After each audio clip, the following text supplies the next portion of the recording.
পরিকল্পিতভাবে ঠান্ডা মাথায় জুলাই চেতনার বিরুদ্ধে, জুলাইয়ের বিরুদ্ধে অকল্পনীয় ঘটনা ঘটানো হচ্ছে। সামনে আরো আরো এমন এমন ঘটনা ঘটবে যে কেউ কল্পনাই করতে পারবে না। তো বাংলাদেশে অস্বাভাবিক, অপ্রত্যাশিত অনেক কিছু ঘটে গেছে, কিন্তু এটা আর কুল কিনারা কেউ পাচ্ছে না।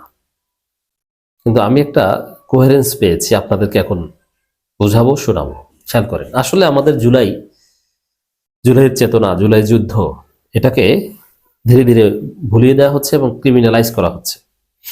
সামনে এমন সময় আসবে যে নির্বাচিত সরকার আসলে মাসখানের মধ্যেই দেখবেন যে একটা ট্র্যাজেডি ঘটবে, পিলখানার ট্র্যাজেডির মতো।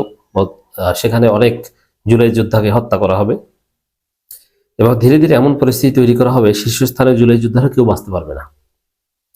কেউ শরীফ ওসমান হাদির মতো গুলিবিদ্ধ হয়ে মরবে, কাউকে পুলিশ ধরবে, কেউ কেউ দেখবেন যে মানে পুলিশ বা গোয়েন্দা সংস্থা ধরে নিয়ে একটা হোটেলের মধ্যে আবিষ্কার করবে, বলবে যে নারী সহ ধরা পড়েছে। আরেকজনকে দেখবেন যে মদ সহ ধরা পড়েছে, আরেকজনকে দেখবেন যে অবৈধ অস্ত্র সহ ধরা পড়েছে, চাঁদা সহ ধরা পড়েছে, আরেকজন শুনবে যে ক্রস ফায়ারে মারা গেছে, আরেকজন শুনবে ট্রাকের নিচে পড়ে মারা গেছে। সামনে দেশ যেভাবে চলছে, জুলাই যোদ্ধাদের অবস্থা সেরকমই হতে পারে। কারণ কি, প্রশাসনে হাসিনার এস্টাবলিশমেন্ট এতটা শক্তিশালী ছিল যে ইউরোজ বিপ্লবী সরকার গঠন না করতে পারার কারণে তারা সবাই মাথাচাড়া দিয়ে উঠেছে এবং বিএনপিকে ম্যানেজ করে, বিএনপির ছত্রছায়ায় ভারত, হাসিনার প্রশাসন সবাই মিলে জুলাইয়ের বিরুদ্ধে কঠিন অবস্থান নিয়েছে, অস্বাভাবিক ঘটনা ঘটাচ্ছে। কি ঘটাচ্ছে দেখেন, এটা ঘটতে থাকবে, লিখে রাখেন। শরীফ ওসমান হাদিকে গুলি করে হত্যা করা হয়েছে, স্টার্ট এখান থেকে। এরপরে এর কোনো কুল কিনারা নেই এবং আপনি দেখেন যে জুলাই যোদ্ধা শরীফ ওসমান হাদির বিরুদ্ধে হত্যাযোগ্য ন্যারেটিভ নির্মাণ করেছে কিন্তু বিএনপি, এবং বিচার চাওয়ার বিরুদ্ধেও বিএনপি দাঁড়িয়েছে।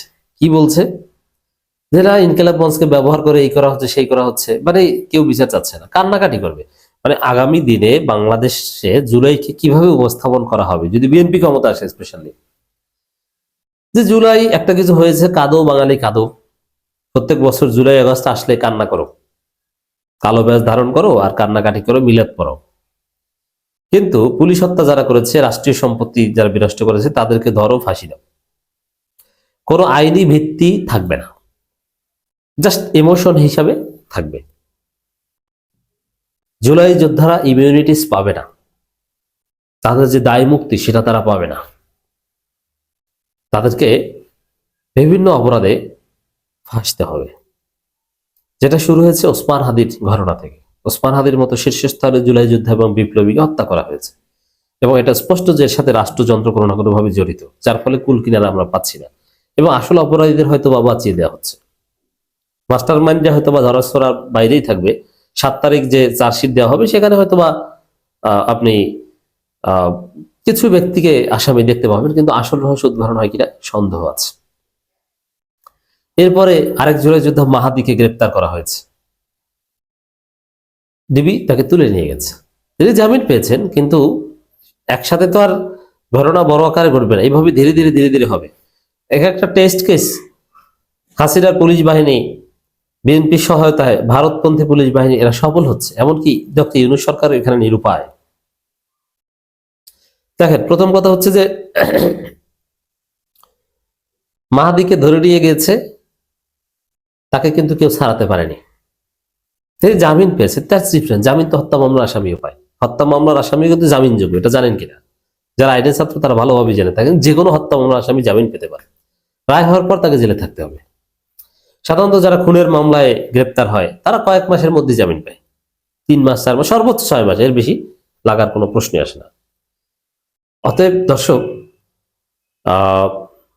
হিসাবটা দেখেন এখানে, যে পুলিশ কেউ ছাড়াতে পারে না। এনসিপি বলেন, ডাকসু বলেন, বৈষম্যবিরোধী ছাত্র আন্দোলন বলেন, আর ইউনূস সরকারও না, যাকে ধরে পুলিশ কিন্তু বিজয়ী। কোর্ট থেকে ছাড়লে তাতে তো কিছু হয়ে যায় না, পুলিশ তাকে চালান দিতে পেরেছে অন্যায় ভাবে। কি পুলিশ হত্যার কথা বলেছে, কোনো এক পুলিশ কর্মকর্তাকে পুড়িয়ে দেওয়ার কথা বলেছে, সেই অপরাধে তাকে চালান দিয়েছে, তাকে কেউ ছাড়াতে পারেনি, কোর্ট তাকে জামিন দিয়েছে, দ্যাটস ডিফারেন্ট।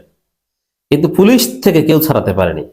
এখানে পুলিশের পরাজয় ঘটতো, জুলাই বিজয় হতো যদি সেই জুলাই যোদ্ধা মাহাদিকে যারা ধরেছে তারা 1 ঘন্টার মধ্যে ছেড়ে দিতে বাধ্য হতো, কিন্তু না, ছাড়েনি, তারা জিতে গেছে। এই জায়গায় সফল, এটা সফল হয়ে তারা দ্বিতীয় অপারেশন কি, জুলাই যোদ্ধা জুলাই কন্যা সুরভি, আপনারা জানেন যে সুরভিকে অ্যারেস্ট করা হয়েছে মিথ্যা মামলা, একদম ফালতু মামলা। তাকে জামিন রিমান্ড দেওয়া হয়েছে এবং রিমান্ডের কিছুক্ষণ পরেই তাকে রিমান্ড বাতিল করে জামিন দেওয়া হয়েছে এবং তার কিছুক্ষণ পরেই মুক্তি। সাধারণত এইভাবে এত দ্রুত জামিনের কাগজপত্র জেলে যায় না, আর এত দ্রুত মুক্তিও পায় না। আর এভাবে সকালে রিমান্ড, দুপুরে জামিন, এটা হয় না। তো এইখানে একটু কম পাশ করেছে জুলাই বিরোধী শক্তি, অ্যাটলিস্ট তাকে জেলে ঢুকাতে পেরেছে। তাও এখানে পুলিশ ওইসব মামলা টামলা লাথি দিয়ে ফেলে দিয়ে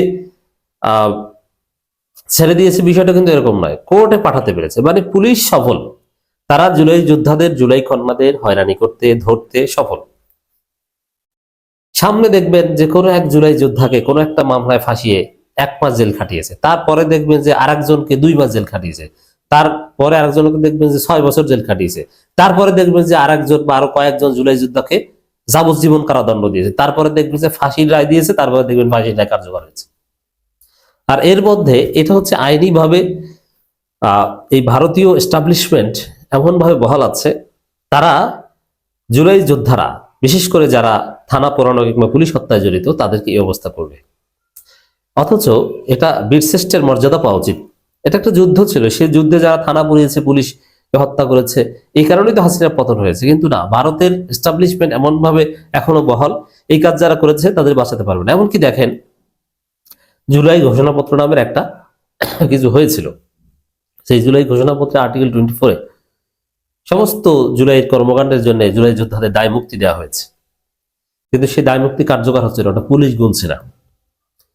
তাহলে আমাদের প্রশাসন উপরে উপরে জুলাইপন্থী যতটা ছিল এখন কিন্তু নাই, এখন তারা সেই পুরনো বন্দোবস্তে ফিরে গেছে।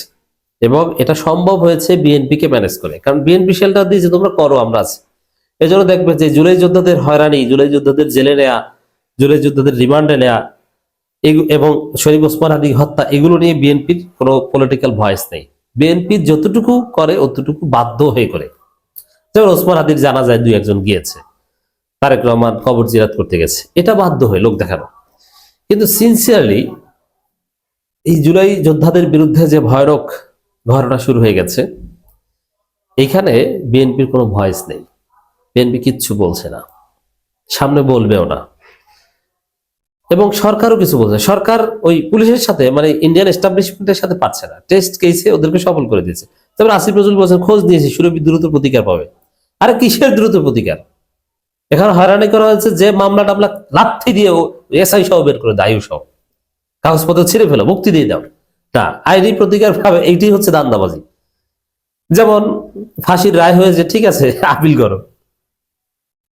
বুঝতে পারছেন আইনি প্রতিকার আপনাকে ইউনিট সরকার কি দিচ্ছে? যে তুমি জেল খাটো, তারপরে দেখছি, ঘটনা ঘটুক, তারপরে দেখতেছি প্রতিকার পাওয়া, আগুনে পুরুক, তারপরে ক্ষতিপূরণ দিব আনে।